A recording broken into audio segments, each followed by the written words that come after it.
नमस्कार दर्शक बंधु शुभ संध्या आमे नहीं आसु देश विदेश राज्यर 20टी गुरुत्वपूर्ण खबर खबरटी भल लगे वीडियो को लाइक करने सहित चैनल न थे सब्सक्राइब करी आपण जिलार ना लिखिदेवे जहाँफल प्रत्येक दिन आपण जिलार खबर किसी ना कि अपडेट पाइपर तेज कौन रही आज संध्यार खबर चलता नजर पकईबा।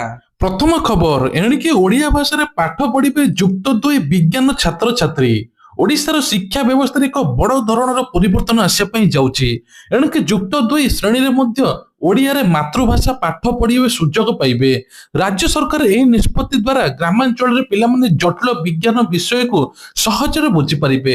यह नूतन व्यवस्था अनुसार विज्ञान पुस्तक गुड़िक ओडिया भाषा अनुवाद कर पूर्वर केवल इंग्राजी भाषा विज्ञान पढ़ा जाउतबारु अनेक छात्र छात्री असुविधार सम्मुखीन होउतले। वर्तमान ओडिया भाषा पाठ्य पुस्तक उपलब्ध हेबो सेमानकर मौलिक ज्ञान वृद्धि पाइबा सहित परीक्षा भल प्रदर्शन करिबार सहायक हेबो। एही योजना कार्यकारी करने पे शिक्षा विभाग पक्षर प्रस्तुति आरंभ होईछि। विशेषज्ञ मानक सहायता रे विज्ञान पारिभाषिक शब्द गुड़िक ओडिया सरल भाव प्रकाश कहुछि। परवर्ती खबर एणिकी बस चलाइबे महिला तालीम पाई कि पुणे गले 20 जन महिला ड्राइवर। ओडिशार परिवहन क्षेत्र में ऐतिहासिक पदक्षेप नौचंदी मुख्यमंत्री मोहन चरण माझी। राज्य में 20 जन साहसी महिला एवं बस चलाइबा प्रस्तुत होउचंती। आम बस चलाइबे महिला माने उन्नत मानर तालीम प्रदान करने सरकार सेमानक महाराष्ट्र पुणे सहर को पठाइछंती। एही महिला ड्राइवर माने पुणे रे विशेषज्ञ निकट गाड़ी चलना यांत्रिक कौशल विषय शिक्षा ग्रहण करिवे। तालीम शेष हेबा परे सेमाने ओडिशा फेरी राज्य परिवहन निगम बस गुड़िक चलाइबे। या द्वारा महिला सशक्ति क्षेत्र में एक नुआ माइल खुंट स्थापित होईछि। साधारणतः बस चलाइबा कार्यटी पुरुष माने प्रधान दिया जाइथाय किंतु महिला माने एथर एही धारणा को भूल प्रमाणित करिसंती। सेमाने मध्ये सफलता सहित अन्य महिला पे प्रेरणा मध्ये साजिबे। सरकार एही प्रयास द्वारा आगामी दिन रास्ता अधिक महिला चालकों को देखा मिलिबो। परवर्ती खबर राज्य में शीत सांगू कुहुड़ीर प्रभाव सतर्क कला पाणीपाग विभाग। ओडिशार विभिन्न जिले में शीतर प्रकोप पुणी जारी होईछि। घन कुहुड़ी जनजीवन को अस्तव्यस्त कर दउछि। आंचलिक पाणीपाग केन्द्र सूचना अनुसार राज्य में अनेक स्थान में 2टा पर्यंत घन कुहुड़ी देखा मिलुछि। विशेषकर उपकूल आभ्यंतरण ओडिशा यार प्रभाव अधिक देखा मिलुछि। भुवनेश्वर कटक पुरी को छाड़देले अन्य ग्रामांचल देखा मिलुछि कुहुड़ी। आगामी किछि दिन पर्यंत एभली पाग रहिबो। कुहुड़ी सहित शीत पुणी वृद्धि पाउछि। तेणु शिशु वयस्क व्यक्ति माने सावधान हुंतु। तबे आगामी 5 ରୁ 6 दिन पर्यंत राज्य में शीत आहुरी पड़िबो। परवर्ती खबर चलित वर्ष आसिबो ऐतिहासिक बजेट साधारण जनता हेबे उपकृत। केंद्र सरकार पक्षरु चलित वर्ष एक अत्यंत गुरुत्वपूर्ण ऐतिहासिक बजेट उपस्थापन हेबा पई जाउछि। आसंता काली बजेट उपस्थापन हेबो आ ऐतिहासिक रेकर्ड करिवे अर्थमंत्री निर्मला सीतारमण। साधारण मध्यवित्त परिवार एवं गरीब लोकन पई अनेक कल्याण योजनाकारी हेबो। सरकारक लक्ष्य होछि प्रत्येक नागरिक निकटरे विकास और सफलता पहुंचिबो। जेमिति कि शिक्षा स्वास्थ्य कृषि क्षेत्र को सर्वाधिक गुरुत्व दिया जिवो। विशेषकर मुद्रास्फीति नियंत्रण को एवं निजुक्ति सृष्टि करने दिगरे यही पदक्षेप नियाजिबो। साधारण लोकों पॉकेट को सुहाय भली रिहाती मध्य घोषणा करा जिवो। तेबे कोन सस्ता कोन महंगा हेबो जानतु। विशेषकर इलेक्ट्रॉनिक जिनिस गुडी के सस्ता होई जिवो। लग्जरियस गाड़ी एवं घंटा सब एगुडा महंगा होई जिवो। ता सहित मध्य कैंसर औषध मध्य सस्ता हबो। आउ किछि मध्य सस्ता हेबो बोली कहै जाउछि। ता सहित आगामी काली के अपेक्षा करिबा पड़िबो कोन सस्ता आहुरी हबो आ कोन महंगा हेबो। तेणु यह केवल बजेट में बरम देशर भविष्य एवं विकास एक नक्शा बोली कहुछि। परवर्ती खबर आसाम विकास धारा एक नुआ अध्याय जोड़िया जाउछि। विधानसभा नूतन अट्टालिका निर्माण पर आनुष्ठानिक भाव भित्ति प्रस्तर स्थापन कर समारोह में अनेक विशिष्ट व्यक्ति उपस्थित रही राज्यर गौरव को सम्मान को जणाइछंती। पाखापाखि कहुछि यह एक विधान सभा भवन नुहे बरं 1715 कोटी टंका प्राय 5टी बड़ प्रकल्प मध्य शुभारंभ कर समस्त प्रकल्प आगामी दिन में आसाम भित्तिभूमि को सुदृढ़ करिबो। तेबे विधानसभा नूतन भाव अत्याधुनिक सुविधा सुजोग सज्जित रही। तेबे कहुछि सरकारी कार्यक्रम सूचना रूपे एवं जनप्रतिनिधि मानक उन्नत परिवेश सृष्टि करिबो। सेहि भली ओडिशा रे मध्ये एबे नूतन विधानसभा हेबो एनेक सरकार मध्ये चिंता करूचंती।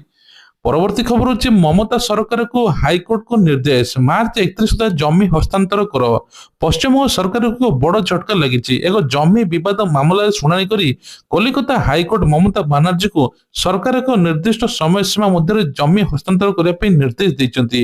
କୋର୍ଟ କହିଛନ୍ତି ଆସନ୍ତା 31 ତାରିଖ ସୁଦ୍ଧା ସମ୍ପୃକ୍ତ ଜମି ପ୍ରକୃତ ମାଲିକାନାକୁ ହସ୍ତାନ୍ତର କରାଯିବା ଆବଶ୍ୟକ। ଏହି ମାମଲାଟି ଦୀର୍ଘ ଦିନ ଧରି କୋର୍ଟରେ ବିଚାରାଧୀନ ଥିଲା। ସରକାର ପକ୍ଷରୁ ବୈଷୟିକ କାରଣ ଦର୍ଶାଇ ବିଳମ୍ବ ହେଉଥିଲା, କିନ୍ତୁ କୋର୍ଟ ଏହାକୁ ଗ୍ରହଣ କରିନାହାନ୍ତି। ନ୍ୟାୟାଳୟ ପାଇଁ ସମସ୍ତେ ସମାନ, ତେଣୁ ହାଇକୋର୍ଟଙ୍କ ଆଭିମୁଖ୍ୟ ପରେ ଏବେ ସରକାର ତୁରନ୍ତ ପଦକ୍ଷେପ ନେବା ପାଇଁ ପଡିବ। ନିର୍ଦ୍ଧାରିତ ସମୟ ସୀମା ମଧ୍ୟରେ ଜମି ହସ୍ତାନ୍ତର ନହେଲେ ପରବର୍ତ୍ତୀ ଆଇନଗତ କାର୍ଯ୍ୟାନୁଷ୍ଠାନ ଗ୍ରହଣ କରାଯାଇ ବୋଲି କୁହାଯାଉଛି। ଏହି ନିଷ୍ପତ୍ତି ଦ୍ୱାରା ସାଧାରଣ ଲୋକଙ୍କ ପାଇଁ ଏକ ବଡ ବିଜୟ ବୋଲି କୁହାଯାଉଛି, ଯାହାଫଳରେ ତାଙ୍କୁ ପ୍ରକୃତ ମାଲିକଙ୍କୁ ଜମି ମଧ୍ୟ ମିଳିଯିବ। ପରବର୍ତ୍ତୀ ଖବର, ବିଶ୍ୱ ପ୍ରସିଦ୍ଧ ଜୋରନ୍ଦା ମେଳା ଶୁଭାରମ୍ଭ। ଓଡ଼ିଶାର ଢେଙ୍କାନାଳ ଜିଲ୍ଲାରେ ଆଜିଠାରୁ ବିଶ୍ୱ ପ୍ରସିଦ୍ଧ ଜୋରନ୍ଦା ମେଳା ଆରମ୍ଭ ହୋଇଛି। ମହିମା ଧର୍ମାବଲମ୍ବୀଙ୍କ ପାଇଁ ଅତ୍ୟନ୍ତ ପବିତ୍ର ଉତ୍ସବ। ଏହି ମେଳାର ଯୋଗ ଦେବା ପାଇଁ ଦେଶ ତଥା ଦେଶ ବାହାରୁ ହଜାର ହଜାର ଭକ୍ତ ଜୋରନ୍ଦା ଗାଦି ଉପରେ ଏକତ୍ରିତ ହୁଅନ୍ତି। ମେଳା ଅବସରରେ ମହିମା ଗୋସାଇଁଙ୍କ ପୀଠରେ ସ୍ୱତନ୍ତ୍ର ନୀତିକାନ୍ତି ପ୍ରାର୍ଥନା କରାଯାଉଛି। ଜଗତ କଲ୍ୟାଣ ପାଇଁ ସାଧୁମାନେ ଏଠାରେ ଅଖଣ୍ଡ ବତୀ ପ୍ରଜ୍ୱଳନ କରିଥାନ୍ତି। ଏହି ପବିତ୍ର ଅଲକ୍ଷ୍ୟ ଧୁନିରେ ଦର୍ଶନ ପାଇଁ ଭକ୍ତମାନଙ୍କ ମଧ୍ୟରେ ଅହେତୁକ ଉତ୍ସାହ ଦେଖିବାକୁ ମଧ୍ୟ ମିଳୁଛି। ପରବର୍ତ୍ତୀ ଖବର, ସାବଧାନ, ନିବେଶ ନାଁରେ ଚାଲିଛି ଏବେ ସାଇବର ଲୁଟ୍, ପଛରୁ ବିଦେଶୀ ସଂସ୍ଥା। ତେବେ ସାଇବର ଅପରାଧୀମାନେ ଏବେ ନୂଆ ଉପାୟରେ ଲୋକଙ୍କୁ ଠକିବା ଆରମ୍ଭ କରିଛନ୍ତି। ନିବେଶ ଉପରେ ଅଧିକ ଲାଭ ଦେବାର ଲୋଭ ଦେଖାଇ ଲୋକଙ୍କ କଷ୍ଟ ଅର୍ଜିତ ଧନ ଟଙ୍କା ଲୁଟି ନେଇଯାଉଛନ୍ତି। ତଦନ୍ତରୁ ଜଣାପଡିଛି ଓଡ଼ିଶାରେ ମଧ୍ୟ ଏଭଳି କିଛି ସଂସ୍ଥା ଠକେଇ ଧରା ପଡିଥିଲା। ଅପରାଧୀମାନେ ପ୍ରଥମେ ସୋସିଆଲ ମିଡିଆ ମାଧ୍ୟମରେ ଲୋକଙ୍କ ସହିତ ଯୋଗାଯୋଗ କରୁଛନ୍ତି। ସେମାନେ ବିଦେଶୀ କମ୍ପାନୀର ଏଜେଣ୍ଟ ସାଜି ସେୟାର ମାର୍କେଟ କିମ୍ବା କ୍ରିପ୍ଟୋରେ ନିବେଶ କଲେ ବହୁତ ଭଲ ଲାଭ ହେବ ବୋଲି ବିଶ୍ୱାସ ଜମାଉଛନ୍ତି। ଥରେ ଲୋକ ଟଙ୍କା ଜମା କରିବା ପରେ ସେମାନେ ଏହି ଟଙ୍କା ଫେରସ୍ତ ପାଇପାରୁନାହାନ୍ତି। ପୋଲିସ କ୍ରାଇମବ୍ରାଞ୍ଚ ବିଭାଗ ପକ୍ଷରୁ ସାଧାରଣ ଲୋକଙ୍କୁ ସତର୍କ କରାଯାଉଛି। ଅଜଣା ଲିଙ୍କ କ୍ଲିକ୍ ନ କରିବା, କୌଣସି ଅଜଣା ସଂସ୍ଥାରେ ନିବେଶ କରିବା ପୂର୍ବରୁ ଭଲ ଭାବେ ଯାଞ୍ଚ କରିବା ପାଇଁ ପରାମର୍ଶ ଦିଆଯାଉଛି। ସାଇବର ଠକେଇର ଶିକାର ହେଲେ ତୁରନ୍ତ ହେଲ୍ପଲାଇନ ନମ୍ବର 1930କୁ ଜଣାଇବା ପାଇଁ ମଧ୍ୟ କୁହାଯାଇଛି। ପରବର୍ତ୍ତୀ ଖବର, ରାଜ୍ୟ ସରକାର ଆସନ୍ତା ଫେବୃଆରୀ 20 ତାରିଖରେ ନିଜର ବାର୍ଷିକ ବଜେଟ୍ ଉପସ୍ଥାପନ କରିବେ। ଏଥିପାଇଁ ବିଧାନସଭା ସଚିବାଳୟ ପକ୍ଷରୁ ପ୍ରସ୍ତୁତି କାର୍ଯ୍ୟ ଶେଷ ହୋଇଛି। ରାଜ୍ୟରେ ବିକାଶ ଓ ଜନ କଲ୍ୟାଣକାରୀ ଯୋଜନାକୁ ଦୃଷ୍ଟିରେ ରଖି ଏହି ବଜେଟ୍ ହେବ। ବିଶେଷ କରି ଓଡ଼ିଶାରେ କୃଷି, ଶିକ୍ଷା, ସ୍ୱାସ୍ଥ୍ୟକୁ ସର୍ବାଧିକ ଅଗ୍ରାଧିକାର ଦିଆଯିବ। ଗ୍ରାମାଞ୍ଚଳର ଭିତ୍ତିଭୂମି ଉନ୍ନୟନ ଏବଂ ଅଧିକ ଅର୍ଥ ବ୍ୟବସ୍ଥା କରାଯିବ। ଯୁବକ ଯୁବତୀଙ୍କୁ ମଧ୍ୟ ସ୍ୱାବଲମ୍ବୀ କରାଯିବ। ତା ସହିତ ସରକାର କିଭଳି ରୋଜଗାରକ୍ଷମ କରିବେ, ଦାଦନ ଖଟିବା ପାଇଁ କିଭଳି ବାହାରକୁ ନ ଯିବେ, ସେଥିପାଇଁ ମଧ୍ୟ ଚିନ୍ତା କରୁଛନ୍ତି। ସବୁଠୁ ବଡ଼ ମାଇଲଖୁଣ୍ଟ ହେବ ମହିଳା ଏବଂ ଯୁବକ ଯୁବତୀ, ତା ସହିତ ମଧ୍ୟ ସ୍କୁଲ ପିଲା, ଯାହାକି ସ୍କୁଲ ଛାତ୍ରଛାତ୍ରୀଙ୍କ ପାଇଁ ନୂତନ ବ୍ୟବସ୍ଥା ମଧ୍ୟ ସରକାର ଆଣିପାରନ୍ତି। ଏଥର ସ୍କୁଲ ପିଲାମାନଙ୍କୁ ମଧ୍ୟ ସରକାର ପୋଷାକ ରେଟ୍ ବଢାଇଛନ୍ତି। ତାପରେ ଏଆଇ ଶିକ୍ଷା ମଧ୍ୟ ପିଲାମାନଙ୍କୁ ମିଳିବ। ସରକାର କହିଛନ୍ତି ଖୁବ୍ ଜଲ୍ଦି ଓଡ଼ିଶା ମଧ୍ୟ ଅଗ୍ରଗତି ହେବ ଏବଂ ଶ୍ରେଷ୍ଠ ମଧ୍ୟ ରହିବ।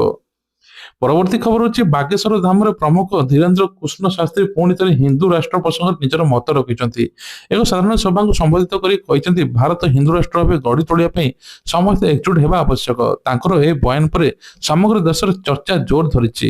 ଧୀରେନ୍ଦ୍ର ଶାସ୍ତ୍ରୀ କହିଛନ୍ତି ହିନ୍ଦୁ ଧର୍ମ ସଂସ୍କୃତି ସୁରକ୍ଷା ପାଇଁ ଏକ ଜରୁରୀ ପଦକ୍ଷେପ। ସେ ଲୋକମାନଙ୍କୁ ଐତିହ୍ୟ ପ୍ରତି ସଚେତନ କରିପାରିଛନ୍ତି। ତାଙ୍କ ମତରେ ହିନ୍ଦୁ ସଂସ୍କୃତି ହେଉଛି ଭାରତର ଆତ୍ମା, ଏହାର ପରିଚୟ ବଜାୟ ରଖିବା ଭାରତୀୟଙ୍କ କର୍ତ୍ତବ୍ୟ।